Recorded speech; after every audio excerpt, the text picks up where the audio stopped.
Chemistry के students हो, reel को स्क्रॉल मत करो, रुको। आपको पता है एटॉमिक नंबर और मास नंबर क्या होता है?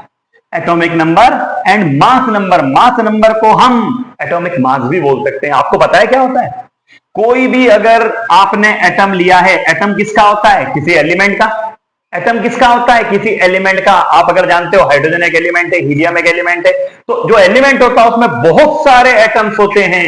तो जितने भी एटम्स होते हैं, हम एक एटम की अगर बात करें तो एटम को आप कैसे रिप्रेजेंट करते हो? मान लो आपके पास में हाइड्रोजन का एटम है, तो आपको हाइड्रोजन एलिमेंट का सिंबल जो है वो तो H होता है, पर हम इन जनरल बात करें तो हम यहां लिखते हैं एलिमेंट, जिस एटम जिस भी एलिमेंट का है उसका सिंबल लिखते हैं। यहां आता है एटॉमिक मास और यहां आता है एटॉमिक नंबर। अब आपको अगर ये पता हो कि एटम में न्यूक्लियस होता है, चारों तरफ सर्कुलर ऑर्बिट्स होती है, न्यूक्लियस में कौन होता है?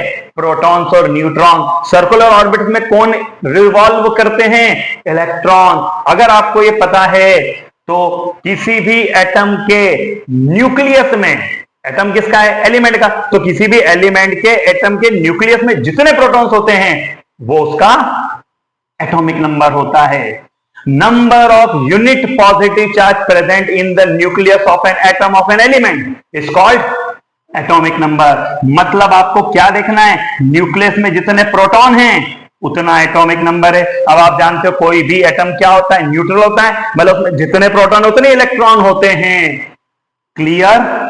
मतलब अगर हाइड्रोजन में एक प्रोटॉन है तो हाइड्रोजन में एक ही क्या होगा? इलेक्ट्रॉन भी होगा। अब प्रोटॉन और इलेक्ट्रॉन के अलावा न्यूट्रॉन भी होते हैं। न्यूट्रॉन कहां होते हैं? न्यूक्लियस में ही होते हैं। तो आप ध्यान रखिएगा, प्रोटॉन और न्यूट्रॉन तो न्यूक्लियस में होते हैं और इलेक्ट्रॉन न्यूक्लियस में प्रेजेंट नहीं होता है, वो सर्कुलर ऑर्बिट्स में न्यूक्लियस के चारों ओर क्या करता है? रिवॉल्व करता है। क्लियर? तो आपको एटॉमिक नंबर समझ में आ गया होगा क्या होता है। अब एटॉमिक मास क्या होता है? तो एटॉमिक मास की अगर हम बात करें तो number of proton plus number of neutron अगर आप कर दोगे तो आपको क्या मिलेगा?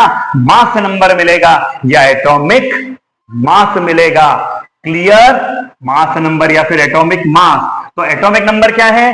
कितने प्रोटॉन हैं। मास नंबर क्या है? न्यूक्लियस में कितने प्रोटॉन और कितने न्यूट्रॉन हैं।